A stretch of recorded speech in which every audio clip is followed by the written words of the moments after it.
साधारणपणे जेव्हा हाडाला फ्रॅक्चर होतं किंवा एखादा आजार उद्भवतो तेव्हा आपण डॉक्टरकडे जातो.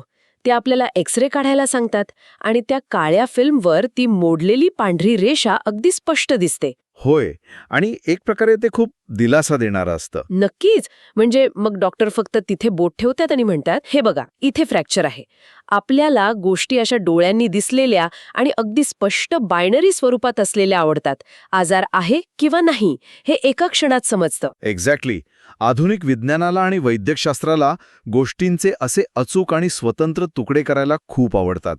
शरीराचा जो भाग बिघडला आहे फक्त त्याच भागावर फोकस करणं ही आजची पद्धत आहे. पण मानवी शरीर हे काही एखाद्या कारच्या इंजिनसारखं नाहीये की जिथे एखादा सुटा भाग खराब झाला की तो बदलला आणि गाडी पुन्हा सुरू झाली. अगदी बरोबर.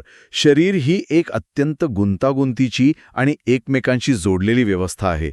म्हणजे एक पूर्ण सिस्टीम आहे. आणि नेमका हाच धागा पकडून आजच्या आपल्या या सखोल चर्चेसाठी आपल्या श्रोतांनी मला एका वेगळ्याच आणि थक्क करणाऱ्या प्रवासाला नेलं आहे.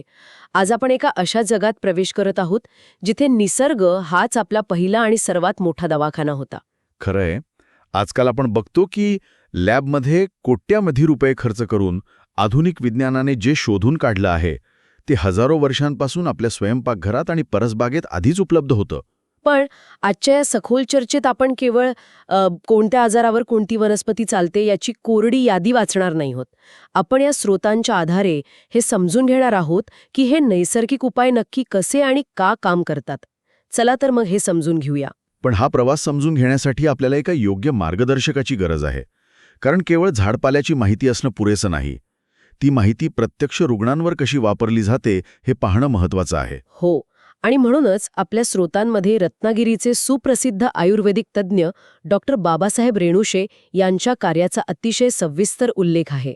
होय, आधुनिक वैद्यशास्त्र जसं आजाराचा तुकडा पाडून विचार करतं त्याच्या अगदी विरुद्ध आणि हॉलिस्टिक म्हणजे समग्र विचार ते त्यांच्या प्रॅक्टिसमध्ये करतात. अगदी बरोबर. त्यांच्याकडे केवळ स्थानिकच नाही तर देशभरातून आणि विदेशातूनही लोक उपचारांसाठी येतात. आजच्या काळात जेव्हा प्रत्येक चौकात एखादं आधुनिक क्लिनिक आणि पॅथॉलॉजी लॅब उपलब्ध आहे तेव्हा लोक एका आयुर्वेदिक डॉक्टरांकडे इतक्या दूर का येतात? याचं मुख्य कारण आहे त्यांचे नाडी परीक्षेवर असलेलं विशेष प्रभुत्व.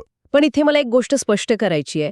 बऱ्याच लोकांना असं वाटतं की नाडी तपासणं म्हणजे फक्त मनगटावर बोट ठेवून हृदयाचे ठोके किंवा पल्स रेट मोजणं. पण हा स्रोत सांगतो की हे त्याहून खूप वेगळं आहे. खूपच वेगळं आहे. केवळ ठोके मोजणं हे आधुनिक पद्धतीचं काम झालं. नाडी परीक्षा म्हणजे शरीराच्या संपूर्ण व्यवस्थेचा वेध घेणं. आयुर्वेदानुसार शरीर हे वात, पित्त आणि कफ या 3 दोषांवर चालतं. अच्छा, म्हणजे हे दोष नक्की काय असतात? हे दोष म्हणजे काही रहस्यमयी गोष्टी नाहीत.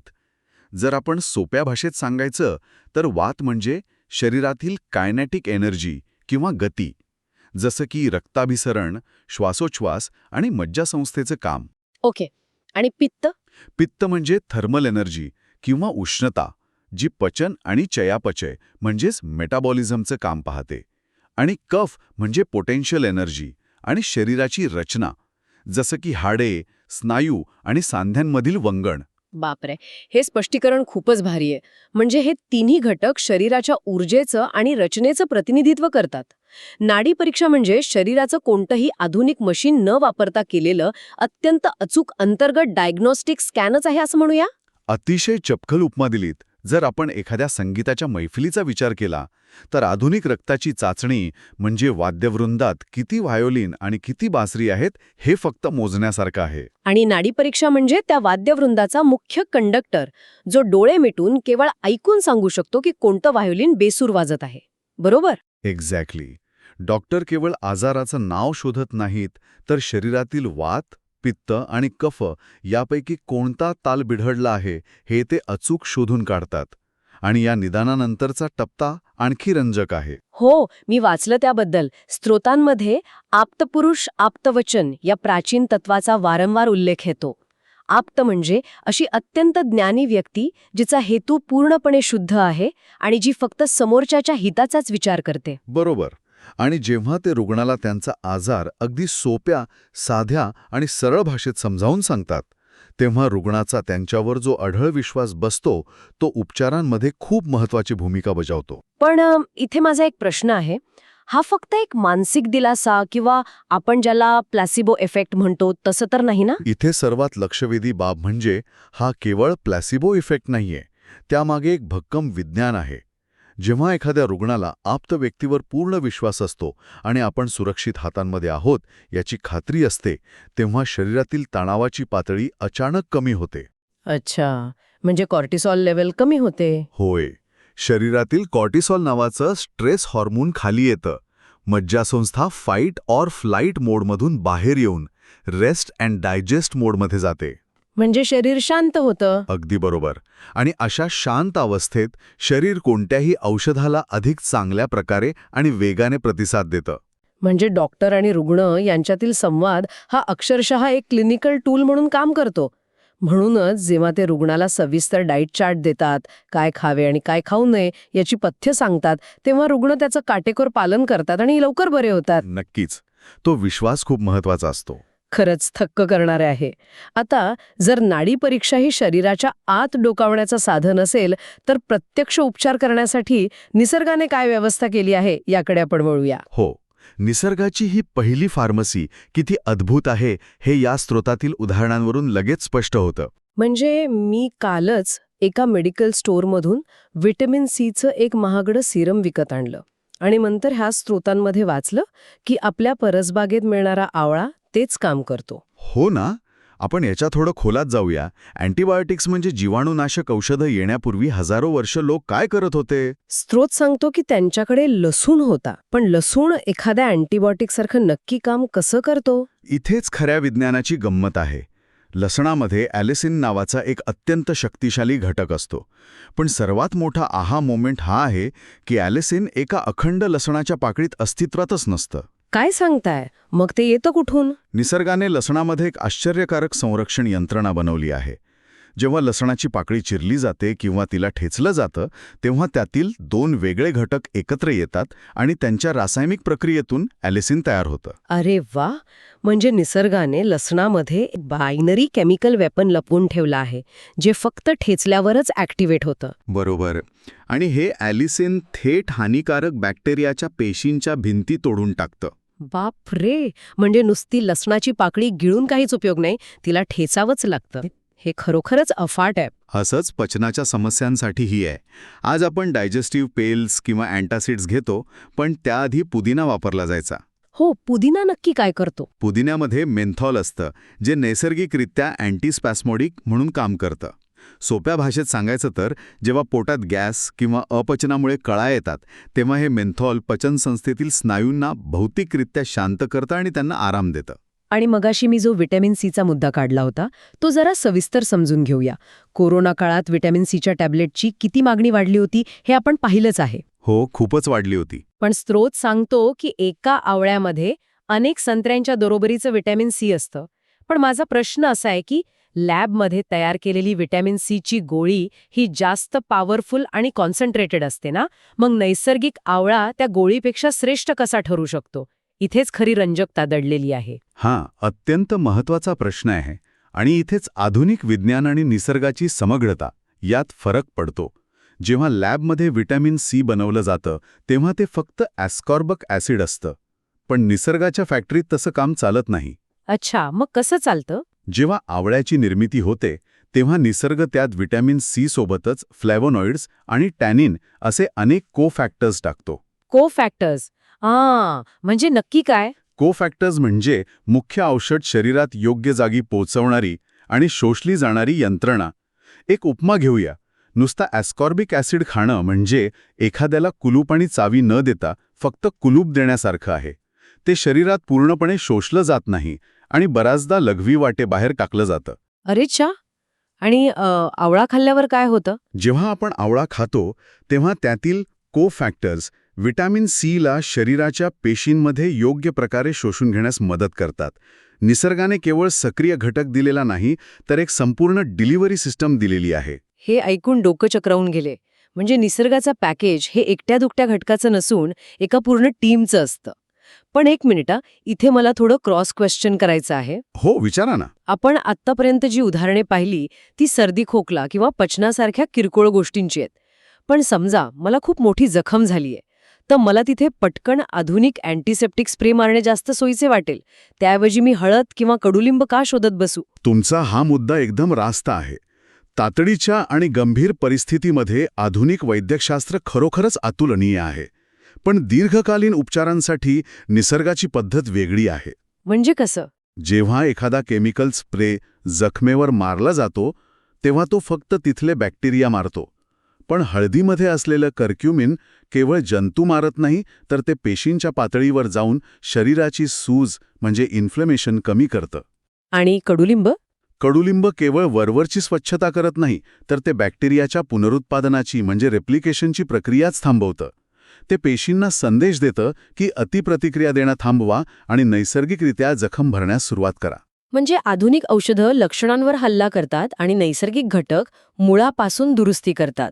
हे समजायला खूप सोपं झालं. आता आपण केवळ सर्दी तापापुरते मर्यादित न राहता आजकालच्या वेगवान जीवनशैलीमुळे निर्माण झालेल्या गंभीर आजारांकडे वळूया. हो, आज प्रत्येक घरात ताणतणाव, चिंता, कोलेस्ट्रॉल अशा समस्या आहेत. हो ना. स्त्रोतांमध्ये दिलेल्या यादीनुसार लोक अँटी अँक्झायटी मेडल म्हणजे चिंता कमी करणाऱ्या गोळ्या घेतात, पण त्याऐवजी कॅमोमाईल नावाची वनस्पती काम करते. हे कसं शक्य आहे? कॅमोमाईलमध्ये ॲपिजेनिन नावाचं एक शक्तिशाली अँटीऑक्सिडंट असतं. अत्यंत रंजक गोष्ट म्हणजे हे ॲपिजेनिन मेंदूतील त्याच गाभा रिसेप्टर्सना जाऊन चिकटतं ज्यांना आधुनिक अँटी अँक्झायटी गोळ्या टार्गेट करतात. अरे वा, म्हणजे काम तेच करतं. हो, फरक फक्त इतकाच आहे की कॅमोमाईलमुळे कृत्रिम गुंगी येत नाही, तर मज्जासंस्थेला नैसर्गिकरित्या शांत करून झोप लागते. आणि कोलेस्ट्रॉलच्या गोळ्या घेण्याऐवजी स्रोत आपल्याला अळशी किंवा जवसाच्या बिया सुचवतो. कारण अळशीमध्ये अल्फा लिनोलेनिक ॲसिड असतं, जे वनस्पतीजन्य ओमेगा-3 फॅटी ॲसिड आहे. हे ॲसिड रक्तवाहिन्यांमध्ये साठवलेली चरबी कमी करण्यास आणि हृदयाकडे जाणारा रक्तप्रवाह सुरळीत ठेवण्यास अत्यंत प्रभावीपणे काम करतं. तसंच ब्लड शुगरची औषधं घेण्याऐवजी आपल्याकडे दालचिनी असल्याचा उल्लेख आहे. दालचिनी साखरेवर कशी काम करते? दालचिनी शरीरात एक प्रकारे इन्सुलिनची नक्कल करते. ती पेशींची इन्सुलिन सेन्सिटिव्हिटी वाढवते, ज्यामुळे पेशी रक्तातील अतिरिक्त साखर वेगाने खेचून घेतात आणि रक्तातील साखरेची पातळी नैसर्गिकरित्या नियंत्रणात राहते. आजकाल आणखी एक फॅड बघायला मिळतं. थकवा आला की लगेच एनर्जी ड्रिंक्स पिणे. पण या साखरेने आणि कृत्रिम रसायनांनी भरलेल्या ड्रिंक्सऐवजी निसर्गात जिन्सेंग नावाचं मूळ असल्याचा स्रोत सांगतो. एनर्जी ड्रिंक्समुळे शरीरातील साखरेची आणि कॅफीनची पातळी अचानक वाढते, पण एका तासानंतर शरीरातील ऊर्जा तितक्याच वेगाने खाली येते. या उलट जिन्सेंग हे एक ॲडॅप्टोजेन आहे. ॲडॅप्टोजन म्हणजे जे शरीराला तणावाशी जुळवून घ्यायला मदत करतं, बरोबर? अगदी बरोबर. ते मध्यवर्ती मज्जासंस्थेचं नियमन करतं आणि दिवसभर टिकणारी स्थिर आणि नैसर्गिक ऊर्जा देतं. आणि श्वासोच्छवासाच्या त्रासासाठी आणि कफ कमी करण्यासाठी आजकाल इन्हेलर्स वापरले जातात. पण पूर्वी त्यासाठी म्युलिन पान वापरलं जायचं. हे फुफ्फुसातील कफ नैसर्गिकरित्या बाहेर टाकतं. पण हे फक्त आतल्या आजारांपुरतं मर्यादित नाहीये. महागड्या सौंदर्य प्रसाधनांमध्येही आपण निसर्गाला हरवू शकत नाही. हो, तिथेही निसर्गाकडे अनेक स्वस्त आणि प्रभावी पर्याय आहेत. याचा अर्थ असा होतो की त्वचेवर लावायच्या केमिकल ऑइंटमेंटऐवजी कोरफड, मुरुमांवरील ॲक्नी क्रीम्सऐवजी टी ट्री ऑइल, केसांच्या महागड्या हेअर सिरम्सऐवजी जास्वंद आणि अँटीफंगल क्रीम्सऐवजी ऑरेगॅनो ऑइल. म्हणजे जे घटक आजकाल एका छोट्या बाटलीत हजारो रुपयांना विकले जातात, ते अक्षरशः मातीत उगवतात. अगदी बरोबर. आपण आज महागड्या एनर्जी ड्रिंक्स किंवा हेअर सिरम्स मागे धावतो, पण जास्वंद किंवा जिन्सिंगसारखे मूळ आणि शक्तिशाली पर्याय आपण विसरत चाललो आहोत. जर आपण याचा मोठ्या चित्राशी संबंध जोडला तर एक अतिशय कठोर वास्तव आपण स्वीकारलं पाहिजे. आपण निसर्गाकडे वळतो, पण आपल्याला आधुनिक विज्ञानासारखा इन्स्टंट रिझल्ट हवा असतो. एक गोळी खाणं खूप सोपं आहे. हो, पण कॅमोमाईलचा चहा बनवण्यासाठी 10 मिनिटं लागतात. एक्झॅक्टली. इथेच निसर्ग आपली परीक्षा पाहतो. निसर्गाच्या फार्मसीतून फायदा मिळवण्यासाठी प्रचंड शिस्त लागते. निसर्गावर अवलंबून राहण्यासाठी जीवनशैलीत बदलाची गरज असते. म्हणजे नुसती कोरफड लावली आणि 2 दिवसात चमत्कार झाला असं होत नाही. त्यासाठी पूर्ण लाईफस्टाईल बदलावी लागते, बरोबर? 100%. आणि म्हणूनच आपण पुन्हा एकदा डॉक्टर रेणुशे यांच्या पद्धतीकडे येतो. इथेच त्यांनी सांगितलेल्या आहारविहार आणि पथ्यांचं महत्त्व अधोरेखित होतं. निसर्ग आपल्याला संतुलन राखण्यासाठी साधनं देतो, पण जर तुमची झोपण्याची वेळ, खाण्याची पद्धत हे सर्वच बेशिस्त असेल तर कोणतीही औषधी वनस्पती तुम्हाला वाचवू शकत नाही. म्हणजे नैसर्गिक उपाय हे हळूहळू आणि आजाराच्या मुळावर काम करतात. त्यासाठी संयम लागतो. अगदी बरोबर. आजच्या या सखोल चर्चेतून एक गोष्ट अगदी सूर्यप्रकाशाइतकी स्पष्ट झाली आहे. आपले स्रोत ज्या एका वाक्यावर भर देतात ते इथे तंतोतंत लागू पडतं. पृथ्वी आपल्याला आवश्यक असणारं सर्व काही देते, आपण फक्त कुठे शोधायचं ते विसरलो आहोत. निसर्गाची ही संपूर्ण यंत्रणा, मग ती नाडी परीक्षा असो, कोफॅक्टर्स असोत किंवा ॲलिसिनसारखे लपलेले घटक असोत, ही एका भव्य वाद्यवृंदासारखी काम करते. नक्कीच. आणि जर कोणाला या होलिस्टिक दृष्टिकोनाचा आणि आप्तवचनाचा प्रत्यक्ष अनुभव घ्यायचा असेल तर आधुनिक आणि प्राचीन ज्ञानाचा सुवर्णमध्य साधणारे डॉक्टर बाबासाहेब रेणुशे यांच्यासारखे तज्ज्ञ आज उपलब्ध आहेत. त्यांनी आयुर्वेदिक मेडिसिनमध्ये MD केलं असल्याने त्यांना दोन्ही शाखांची उत्तम जाण आहे. होय, आणि ज्या श्रोत्यांना त्यांच्याशी संपर्क साधायचा आहे त्यांच्या माहितीसाठी आपण हा तपशील नक्कीच शेअर करूया. डॉक्टर बाबासाहेब रेणुशे यांचं प्रज्ञा क्लिनिक रत्नागिरीमध्ये आहे. आणि त्यांच्या OPDची वेळ सकाळी 10 ते 1 या वेळेत असते. बरोबर. आणि त्यांची संपर्क साधण्यासाठी त्यांचा मोबाईल क्रमांक आहे 70 57 93 40 36. पुन्हा एकदा सांगते 70 57 93 40 36. ज्यांना खऱ्या अर्थाने आपल्या आजाराच्या मुळाशी जाऊन शरीराचं संतुलन पुन्हा मिळवायचं आहे त्यांच्यासाठी हा एक उत्तम मार्ग ठरू शकतो. अगदी सहमत. आजची ही चर्चा खरोखरच डोळे उघडणारी होती. आपण लसणापासून ते आवळ्यापर्यंत आणि नाडी परीक्षेपासून ते विश्वासाच्या विज्ञानापर्यंत अनेक गोष्टी उलगडल्या. पण जाता जाता मला ऐकणाऱ्या प्रत्येकासाठी एक विचार करायला लावणारा अंतिम प्रश्न सोडून जायचा आहे. नक्कीच. आज आपण पाहिलं की आपल्या पूर्वजांनी केवळ निसर्गाचं बारकाईने निरीक्षण करून आजच्या आधुनिक आजारांवर इतके अचूक आणि प्रभावी नैसर्गिक उपाय शोधून काढले. तर विचार करा, आज याच क्षणी आपल्याच घराच्या अंगणात किंवा रस्त्याच्या कडेला अशी कोणती रहस्यमयी आणि बहुगुणी वनस्पती वाढत असेल जिच्या औषधी गुणांकडे आधुनिक विज्ञानाचं अजूनही लक्ष गेलेलं नाही. खरंच. निसर्गाची फार्मसी कधीच बंद नसते, फक्त आपण तिथे जायला शिकलं पाहिजे. अगदी बरोबर. कोण जाणे, एखाद्या अनोळखी पानात किंवा मुळात आज एखाद्या रासायनिक गुणधर्म लपलेला असेल. फक्त आपण अजून ते पान ठेचून बघण्याची तसदी घेतलेली नाही. निसर्गाचे हे रहस्य असेच शोधत रहा. पुन्हा भेटूया अशाच एका नव्या आणि रंजक सखोल चर्चेसह.